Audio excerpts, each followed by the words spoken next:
શ્રીમદ્ ભગવદ્ ગીતાના બીજા અધ્યાયના 42મા અને 43મા શ્લોકનો અર્થ છે, હે પુથાનંદન, જેઓ કામનાઓમાં તન્મય થઈ રહ્યા છે, સ્વર્ગને જ શ્રેષ્ઠ માનવાવાળા છે, વેદોમાં કહેલા સકામ કર્મોમાં પ્રીતિ રાખવાવાળા છે, ભોગો સિવાય બીજું કશું છે જ નહીં એવું કહેવાવાળા છે, તેઓ અવિવેકી મનુષ્યો આ પ્રકારની જે પુષ્પ દેખાવડી અને શોભાવાળી વાણી કહ્યા કરે છે કે જે જન્મરૂપી કર્મફળને આપનારી છે તથા ભોગ અને ઐશ્વર્યની પ્રાપ્તિ માટે ઘણી જ ક્રિયાઓનું વર્ણન કરવાવાળી છે. તેઓ કામનાઓમાં એટલા રચ્યા-પચ્યા રહે છે કે તેઓ કામના રૂપ જ બની જાય છે.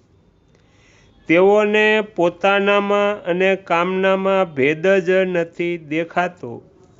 તેઓનો તો આ જ ભાવ રહે છે કે કામના વિના આદમી જીવી જ નથી શકતો, કામના વિના કોઈ પણ કામ નથી થઈ શકતું, કામના વિના આદમી પથ્થરની જેમ જડ થઈ જાય છે, તેનામાં ચેતન પણ નથી રહેતો. એવા ભાવવાળા પુરુષો કામાત્મન છે. પોતે તો નિત્ય નિરંતર જેમ છે તેમ રહે છે.